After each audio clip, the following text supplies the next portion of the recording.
మహిళ విద్యార్థులు ఉద్యమ బాట పట్టినరో, తెలంగాణ నినాదాన్ని అందుకున్నారో, గల్లీ గల్లీలో జయ జయ తెలంగాణ నినాదాన్ని వినిపించినరో, ఆనాడే రాష్ట్ర కేంద్ర ప్రభుత్వాలు దిగివచ్చి తెలంగాణ రాష్ట్రానికి చట్టబద్ధత కల్పించి తెలంగాణ రాష్ట్రాన్ని ఏర్పాటు చేసింది. ఆ క్రమంలో ఒక ఈశాన్ రెడ్డి, ఒక యాదయ్య, ఒక కానిస్టేబుల్ కిష్టయ్య, మళ్ళీ తెలంగాణ ఉద్యమంలో మొట్టమొదటి ఆత్మ బలిదానం చేసుకున్న శ్రీకాంతాచారి, వీళ్ళందరి కన్న కలలు మీ భవిష్యత్తు బాగుండాలి, భవిష్యత్తులో మీరు డాక్టర్లు, లాయర్లు, ఇంజనీర్లుగా ఐఏఎస్లు, ఐపీఎస్లై రాజ్యాలను ఏలాలి, ఈ ప్రభుత్వంలో మీరు భాగస్వాములు కావాలి, తెలంగాణ పునర్నిర్మాణంలో మీరు కీలకమైన బాధ్యత పోషించాలి అని ఆనాడు వాళ్ళు భావించారు. మరి ఆ త్యాగాలకు గుర్తింపుగా, ఆ త్యాగాలను గౌరవించడానికి అవసరమైన ప్రణాళికలు 10 సంవత్సరాల నాటి ప్రభుత్వం చేపట్టలేదు.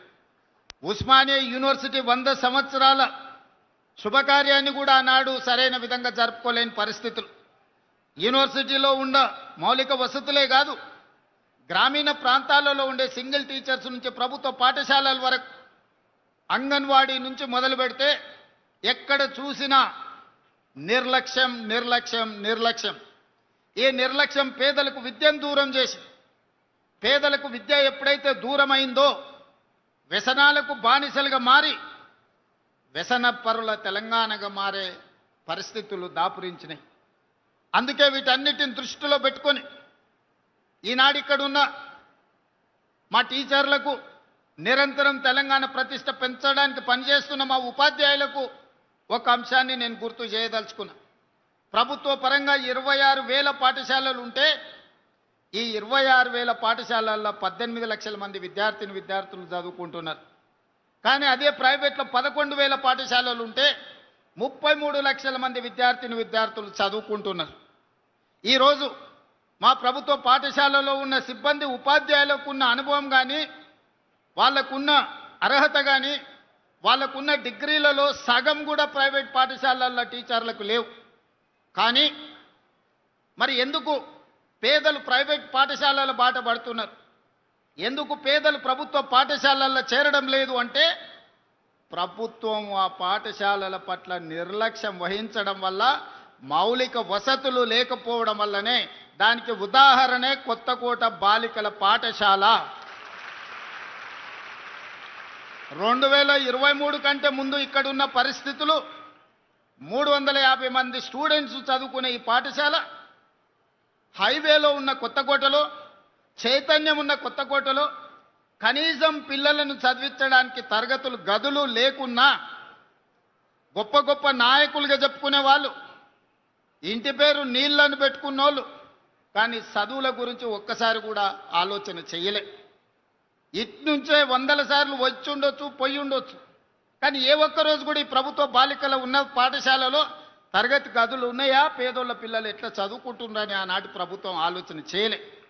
కానీ మిత్రుడు మధుసూదన్ రెడ్డి ఎమ్మెల్యే కాకముందే ఇక్కడికి వచ్చి చూసి, ఎమ్మెల్యే అయిన తర్వాత బాధ్యతాయుతంగా ప్రభుత్వం వైపు నుంచి, ప్రైవేట్ వ్యక్తుల నుంచి సహకారం తీసుకొని ఈరోజు ఒక అద్భుతమైన పాఠశాల భవనాన్ని నిర్మించి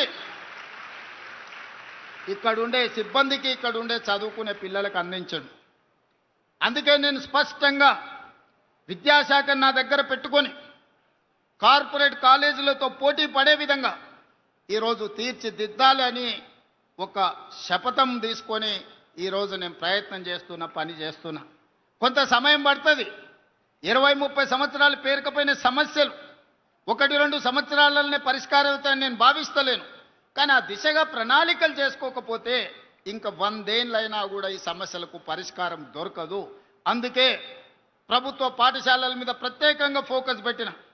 16 సంవత్సరాలు మీ ప్రమోషన్లు రాలే, 10 సంవత్సరాలు మీ బదిలీలు జరగలేదు. 22,000 మంది టీచర్లకు ఒక్క కలం పోటీతో ప్రమోషన్లు ఇచ్చి 35,000 మంది టీచర్లను బదిలీ చేసి 317 జీవోలో చెదిరిపోయిన కుటుంబాలను ఒక దగ్గరికి చేర్చి మొదట చదువులు చెప్పే ఉపాధ్యాయుల యొక్క సమస్యలు పరిష్కరిస్తే వాళ్ళు ప్రశాంతంగా మనసు లగ్నం చేసి పేద పిల్లలకు చదువు చెప్తారన్న ఆలోచనతోటి మొదట టీచర్ల సమస్యలు పరిష్కరించిన. సామాన్యంగా ఒక కలెక్టర్ను ట్రాన్స్ఫర్ చేయడం అత్యంత సులువు, ఒక టీచర్ను బదిలీ చేయడం అత్యంత కఠినమైన సమస్య. ఎందుకంటే టీచర్లు చాలా చైతన్యం ఉండి రకరకాల లీగల్ లిటిగేషన్స్ సృష్టించగలిగిన తెలివితేటలు టీచర్లకు ఉన్నాయి, సంఘాలు బలంగా ఉన్నాయి. కానీ మేము చేసిన బదిలీలో, మేము ఇచ్చిన ప్రమోషన్లలో చిన్న లిటిగేషన్ లేకుండా 100% టీచర్లు ముందుకొచ్చి ఈ ప్రభుత్వం ఒక మంచి ఉద్దేశంతో ఈ చర్యలు చేపట్టింది, మేము సంపూర్ణంగా అండగా నిలబడ్డామని చెప్పి టీచర్లు వచ్చారు.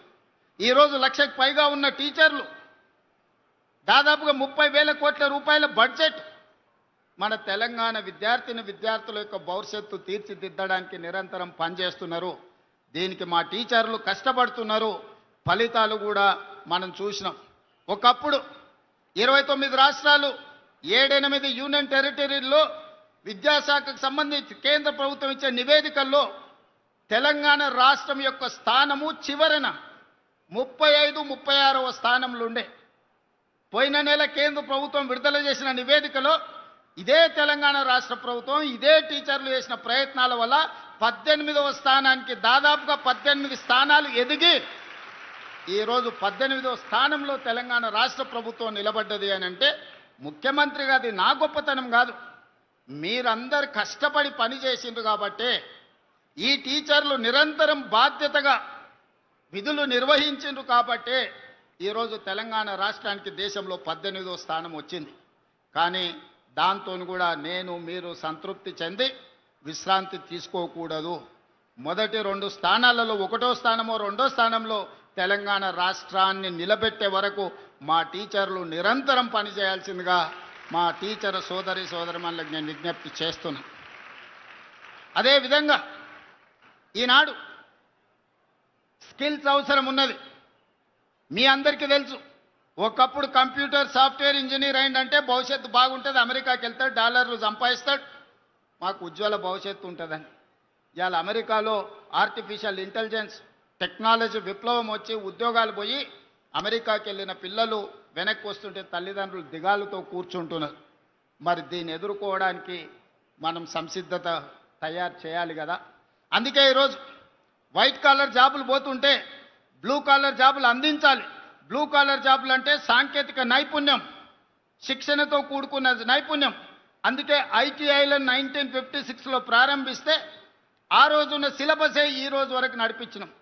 ఆనాడు డీజిల్ కారుకు మెకానిక్ అంబాసిడర్ కార్లు రిపేర్ చేసే అప్పుడు నేర్పించిండ్రు. మరి ఇవాళ పిల్లోడు అంబాసిడర్ కార్ రిపేర్ నేర్చుకుంటే అంబాసిడర్ కార్ ఎక్కడా లేదు, ఫామ్ హౌస్లో తప్ప. అక్కడికి ఆయన రానియడు, మనోడు రిపేర్ చేయడు. అది రిపేర్ చేసినా బాగుపడేటట్లేదు. అందుకే అంబాసిడర్ కార్లను రిపేర్ చేయడం కాదు, ఆడి BMW బెంజ్ కార్లు ఈవీ కార్లను ఏ విధంగా రిపేర్ చేయాలనో, దానికి బ్యాటరీలను ఎట్లా తయారు చేయాలనో, ఈవీ వెహికల్ని మనం రోడ్డు మీదకి తేవాలంటే బ్యాటరీ అంతంత కీలకం.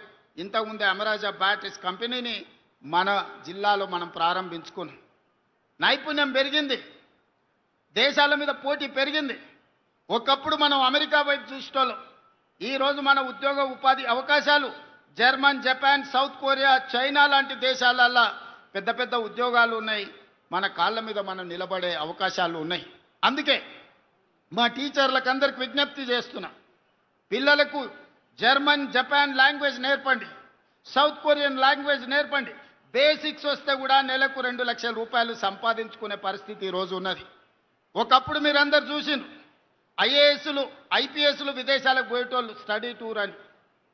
ఈసారి టీచర్లను విదేశాలకు పంపించడం, అక్కడ ఉన్న విద్యా వ్యవస్థను స్టడీ చేసి పిల్లలకు మంచి విద్యను అందించడానికి. పోయిన సంవత్సరం నాకు తెలిసి 50 మంది టీచర్లను విదేశాలకు పంపించి స్టడీ చేయించినాం. ఈసారి 150 మంది టీచర్లను ఈసారి మనం పంపిస్తున్నాం. ఒకప్పుడు ఐఏఎస్లు మాత్రమే విదేశాలకు వెళ్తే ఈరోజు మా టీచర్లను ఈరోజు సింగపూర్, సౌత్ కొరియా, ఫిన్లాండ్ లాంటి దేశాలలో ఎక్కడైతే విద్య అద్భుతంగా పేదలకు అందిస్తుందో ఆ రాష్ట్రాలకు టీచర్లను పంపిస్తున్నాం.